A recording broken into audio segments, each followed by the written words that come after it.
Berto, nakahanda na si ate mo, aalis na raw kayo. Ihanda mo na ang sasakyan. Ang madalas na naririnig ko na sinasabi ng asawa ko kay Berto.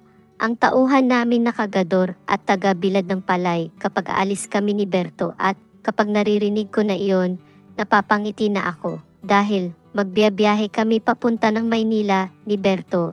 Welcome sa Kwentong Masarap. Kung ikaw ay bago lamang na napadpad sa ating channel at nais mo ng ganitong mga content, huwag kalimutan mag-subscribe, mag-like at share ang ating mga videos. Maaari rin kayong mag-comment sa ating comment section.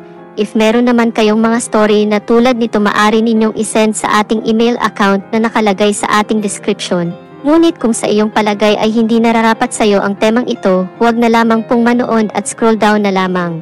Maraming salamat. Ako nga pala si Anding, Andrea ang tunay kong pangalan, pero Anding ang tawag ng mga nakakilala sa akin. Nakatira kami ng asawa ko at isa naming anak dito sa Central Luzon, kung saan ang pagtatanim ng palay ang pangunahing hanap buhay. Dati nagtatanim lang kami sa isang maliit na lupa na namana ng asawa ko sa kanyang mga magulang. Pero dahil sa sipag ng asawa ko at bihasa din sa ganitong kalakaran, kaya ang dating maliit na lupa ay madoble ito. Nagkaroon din kami ng gilingan ng palay. Nagsimento din ang asawa ko ng lupa malapit sa bahay namin para pagbiladan ng palay, pero minsan dahil sa dami ng palay na binibilad, minsan sa kalsada, nadaanan na ng mga sasakyan naming ibinibilad ang palay, kumukuha kami ng mga tao na magbibilad at magkakarga sa truck. Meron kaming 6 na regular na tauhan, si Anton, si Mang Kaloy, si Ambo, si Romeo, si Gerald at Berto. Simula sa pag-araro ng lupa hanggang sa paggiling ng palay, tulong-tulong ang 6 na tauhan namin kasama ang asawa ko. Minsan kapag maraming trabaho, kumukuha pa kami ng dagdag na tao at babayaran namin kada araw. Masisipag at talagang maasahan sa trabaho ang mga tauhan namin. Maliban lang kay Mang Kaloy na medyo may katandaan na, kaya hindi na namin pinipilit na magbuhat ng sako ng palay. Siya lang ang pinagmamaneho ng traktor. Minsan siya na rin ang ginagawang utusan ng asawa ko para pumunta ng bayan at mamili ng mga gamit sa pagtatanim. Saka si Mang Kaloy din ang sanay sa pagluluto, kaya kapag anihan ay nagpapaluto ako ng marami para sa kanila at kanilang pamilya. Pero may isa kaming tauhan na nagkaroon ako ng relasyon na hindi ko sigurado kung alam na ng mister ko o sadyang hinahayaan niya lang ako. Dahil hindi ko naman sila pinababayaan, ginagawa ko pa rin naman ang mga obligasyon ko sa kanya. Bilang asawa, hindi ko rin alam kung pag-ibig pa ito o pangangailangan lang, pero ayaw ko siyang mawala dahil ang pakiramdam ko, mahal ko na talaga ito, pero paano? Ayaw ko naman mahiwalay sa asawa ko, parang mas masaya ako kapag dalawa sila. Sana nga dalawa ang puso ko, para tig-isa sila, kaya lang isa lang ang katawan ko, kaya hinati ko na lang ang aking oras, para pareho ko silang mapagbigyan ng atensyon. Si Berto ay talagang masipag, wala pa yatang inutos ang asawa ko dito na hindi nito sinunod. Kahit naman sino sa kanila ay talagang loyal sa asawa ko. Masyado rin kasing mapagbigay ang mister ko sa mga tauhan niya. Kapag kumita nga kami, sigurado may bonus silang 6 kahit wala pa ang Pasko. Sagot din ng mister ko ang alak kapag gusto nila uminom, kapag kailangan ng pamilya nila ng pera o kaya may emergency sa kanila. Hindi nagdadalawang isip ang mister ko na magbigay sa kahit sino man sa kanila. Nainggit nga ang ibang mga tao sa kanila. Dahil sa maswerte daw ito sa mister ko na amo nila, katwiran din kasi ng mister ko. Aanhin mo naman ang pera. Wala ka naman kaibigan at taong mapagkakatiwalaan, saka pera lang yan, kikitaan pa natin yan, kaya naman kapag may okasyon, sa bahay namin, lalo na kapag piyesta, pinapunta namin ang kanilang pamilya sa bahay namin. At sinisigurado talaga ng mister ko na matutuwa sila at mabubusog. Sa kanilang 6 si Berto ang pinakabago at pinakabata. Dati kasi ang tatay ni Berto na si Mang Roberto ang tauhan namin, kaya lang dahil na din sa katandaan. Nagkasakit ito, pero Bago pa man namatay, si Mang Roberto, na isasama na niya ang kanyang anak na si Berto noon, kaya nakilala na namin ito. Kaya noon may sakit na si Mang Roberto, pinakiusap niya sa mister ko, na si Berto na lang ang ipalit sa kanya, saka may mga utang pa raw, kasi siya sa amin, para kahit paano, mabayaran, sa pamamagitan ni Berto. Mang Roberto, huwag na ninyo alalahanin ang utang ninyo, wala na yun, naitapon ko na ang listahan, sabi ng mister ko nang dumalaw kami sa bahay nila, habang nakaratay sa ito sakit. Kahit nahirap sa pagsasalita ay nagpapasalamat pa ito sa mister ko. Sa totoo lang, malaking kakulangan sa amin si Mang Roberto, kasama na namin ito noon pa, kahit na maliit pa lang ang aming negosyo, kaya nang sabihin ni Mang Roberto na si Berto na lang ang kapalit niya. Tinanggap namin agad dahil tulad ng kanyang ama, masipag din ito, medyo may katangkaran lamang ito, siksik ang katawan dahil na rin siguro sa simula, pagkabata, ay nagbubuhat na ito ng palay, sa edad ko naman na 35, ay hindi naman halata na, matanda na ako, siyempre kahit paano, ay nakakapag-ayos naman ako ng katawan dahil medyo nakakaluwag naman kami sa buhay, nakakabili rin ako ng mga pampaganda.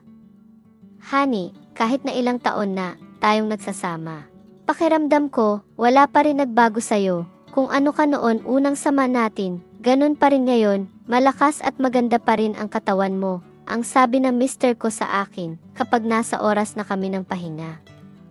Ang mister ko kasi, siguro dahil sa pagod at init sa bukid, nasunog na ang balat at ramdam ko na, talaga na humina na ito, kung dati ay nakakapaglaro pa, kami ng ilang rounds, ngayon isang beses na lang sa isang buwan. Kung maibabalik ko nga lang sana, ang kabataan, sana noon pa nag-alaga na, talaga ako sa katawan, hindi tulad ngayon, ang dami ko na nararamdaman, konting kilos lang napapagod na ako. Kahit ang obligasyon ko sa'yo bilang asawa ay hindi ko na nagagawa, ang madalas na sabihin ng mister ko, lalo na kapag gabi, bago ito matulog, kailangan mamasahihin ko pa ang mga binti nito. Kaya naman kahit na gusto ko, wala na akong magawa, kaya dinadaan ko na lang sa panunood sa Facebook at YouTube. Kapag ganoon ang nangyayari, inuubos ko na lang ang oras ko sa pag-imagine ng mga artistang gwapo. Pero nagtataka ako, bakit si Berto ay pumapasok sa isipan ko?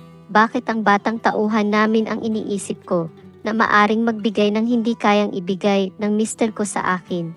Pagtatanong ko sa aking sarili na pinagtataka ko rin, pero dati naman noong kabataan ng mister ko, parang kabayo rin ang lakas nito. Pero ang lalaki pala kapag nagkakaedad na, nauubos din ang lakas. Dati nakakapaglaro rin ito ng basketball, pero nang pumatak na ng 40 ang edad niya, hindi na nakakatakbo ito ng mabilis. Tumaba na rin kasi ito at lumaki ang tiyan. Kapag nagkaharap-harap kasi ng mga tauhan niya, lambanog o bilog ang nasa lamesa, maliban kay Berto na hindi umiinom ng alak. Berto, kabaliktaran ka sa tatay mo, junior ka pa naman, yung tatay mo, umaga pa lang, gusto na agad, magpainit ng tenga, na ibig sabihin ay magtuma na agad ng bilog, ang pinang-aasa nila kay Berto. Si Mang Roberto kasi, hindi talaga tumitigil sa pag-inom. Hanggat may bote, pang nakatayo na nakikita, hindi ko lang siguro nakasanayan, saka ang hirap kaya lunukin ng alak, pangangatwiran naman ni Berto, kapag pinipilit siya na painumin ng mga kasama niya. Huwag ninyo na kasing pilitin, mabuti nga yan, para walang bisyo, saka mukhang alaga talaga, ni Berto ang katawan niya, sabi naman ng mister ko, pansin ko rin talaga ito kay Berto, maging sa pananamit ay malinis ito. Minsan napapalingon talaga ako, kapag nagbubuhat si Berto ng palay, lalo na kapag tumulo ang pawis nito, parang ang sarap punasan. Berto, marunong ka ba magmaneho? Kuya, dati akong nagmamaneho ng truck noon kapag naghahakot kami ng tubo. Sagot nito sa mister ko, tamang-tama, samahan mo si ate mo sa paghatid sa anak ko sa Maynila, magpapasukan na kasi. Saka may paparating daw na bagyo, kailangan nandito ako para maani na ang palay hanggat wala pang ulan na malakas, saka hindi na rin ako nakakapagmaneho ng matagal, pinupulikat na ako, si Mang Kaloy kuya, bihasa naman magmaneho. Saka kabisado na niya ang Maynila, sabi naman ni Gerald, Si Mang Kaloy nga sana. Ang kaso inaatake raw ng hika ito. Mamaya abutan pa sa daan iyan. Madisgrasya pa sila. Dagdag pa na mister ko, Berto. Mag-ingat ka sa pagmamaneho. Kahit mabagal, basta maayos, okay lang yun. Hindi naman nagmamadali ang mga sakay mo. Saka si ate mo. Samahan mo na rin sa pamimili, pagbibili ng mister ko, kay Berto. Ito rin ang unang pagkakataon na magbiyahe. Ako nang malayo na hindi kasama ang asawa ko, at ang tauhan namin ang driver ko. Lihim din akong natuwa, hindi ko alam, pero parang tumitibok talaga ang puso ko kay Berto. Habang tumatagal ay mas gusto ko na. Nakikita ko siya madalas, mas madalas rin kasi kaming magkasama sa bahay ni Berto. Kapag wala kasing silang ginagawa, minsan si Berto ang naghuhugas ng pinggan namin, tumutulong din sa akin. Kapag naglilinis ako ng bahay, hindi katulad ng mga kasama niya. Berto, kapag nakakaramdam ka ng antok, wag mo pilitin, magpahinga tayo. Sabi ko kay Berto habang binabagtas namin ang expressway, madaling araw kasi kami umalis. At pansin ko na humihikab-hikab si Berto. Habang nagmamaneho, opo ate. Sagot naman ito sa akin, Berto, tabi mo muna dyan sa gasolinahan, magpagas tayo at magkape. Saka makapagbanyo na rin, sabi ko kay Berto. Paghinto ng sasakyan, agad na bumaba si Berto at binuksan ang pinto at dahil medyo umulan noon. May dala pa itong payong at pinayungan ako hanggang makapasok ako sa mini grocery ng gasolinahan. Pagtalikod niya, napaisip ako, ang gentleman naman ito o di kaya, dahil bago pa lang siya, kaya nagpapalapad pa ng papel. Saka hindi ko pa alam masyado ang ugali nito.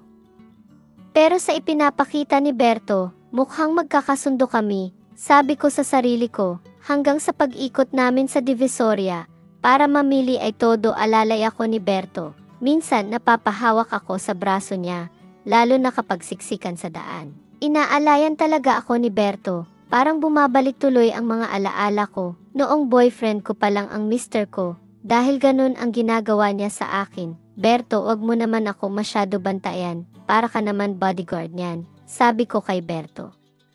Habang bitbit niya ang mga pinamili namin, napapangiti lang ang tugon nito. Inisip ko na lang din, baka yun ang inutos sa kanya ng mister ko. Alam ko kasi na mahal ako ng asawa ko. Kahit nga sa bahay ayaw niya ako pagalawin, minsan kasi ako na rin naglilinis at nagtatabas ng damo sa labas ng bahay namin, pero inaawat ako ng aking asawa iutos na lang daw niya sa mga tauhan niya. Pero sanay naman ako hirap dahil doon din ako galing, katwiran ko sa aking asawa. Berto, ilang taon ka na pala? 23 po ate. May asawa ka na ba? Wala pa ate. Sagot muli ni Berto. Girlfriend meron ka? Tanong ko ulit, dati meron kaya lang ngayon wala na. Taga saan? Bakit wala na? Pagtatanong ko pa kay Berto, taga dulo po. Anak ni Mang Oka. Yung magandang anak ni Mang Oka. Bakit kayo naghiwalay? Mag-aaral na daw sa Maynila. Sa kahalatang ayaw, sa akin ni Mang Oka, kaya nag-usap kami na kung kami daw talaga, kapag tapos na siya, at nakapag-antay ako, siguro daw magkakabalikan kami, pero hindi na ako umaasa pa, dagdag pa ni Berto. Alam mo kasi ang si Mang Oka, masyado matapobre, lalo na nang maging barangay kapitan sa atin, saka ang mga anak, mga sosyalera. Sabi ko kay Berto, na napapangiti lang ito, marami kaming napag-usapan ni Berto. Kahit yung mga chismis doon sa baryo namin, alam din niya, kaya naman nalibang talaga ako. Nag-ikot pa kami sa Mall of Asia, kaya para tuloy kaming magjowa na namamasyal. Pagsapit ng alas 6, nagdesisyon na kami na bumalik na, pero mukhang masama talaga ang panahon. Grabe ang lakas ng ulan ate. Baha na ang ibang parte ng Maynila, sabi ni Berto, habang nanonood ng balita sa cellphone. Makapasok lang tayo ng expressway, okay, yan sabi pa nito sa akin. Kaya patuloy lang ang pagbaybay namin hanggang mag-exit na kami ng North Luzon Expressway. Berto, itabi mo muna dyan, magpatila muna tayo, ang lakas ng hangin. Saka may mga puno na nabubuwal, sabi ko pa kay Berto, kaya nang makakita kami ng medyo maluwag na kalsada, ay tumabi kami. Honey, hello, Asa na kayo? Ang tanong ng asawa ko nang tumawag ito sa akin. Masyado raw malakas ang ulan at hangin, baka raw mamaya mawalan na ng kuryente. Nasa highway pa kami, nagpapatila ng ulan, pasigaw ko na sagot, sumisigaw kasi ito, dahil hendro niya marinig ang sinasabi ko. Saka nakikita ko na mahina ang signal ng cellphone ko, siguro dahil nasa pagitan kami ng mga bundok. Ate, abante tayo doon, nakakatakot dito, baka biglang mag-landslide, baka madisgrasya tayo, sabi ni Berto, habang nag-i-start ito ng sasakyan. Dahan-dahan ang takbo namin at hindi pa kami nakakalayo nang biglang may bumagsak ng malaking puno sa harapan namin. Napasigaw talaga ako dahil sa nabasag na windshield na sasakyan namin. Pilit inaatras ni Berto ang sasakyan. Pero hindi talaga kaya, hindi ko na rin marinig ang sinasabi ni Berto sa akin dahil sa lakas ng hangin.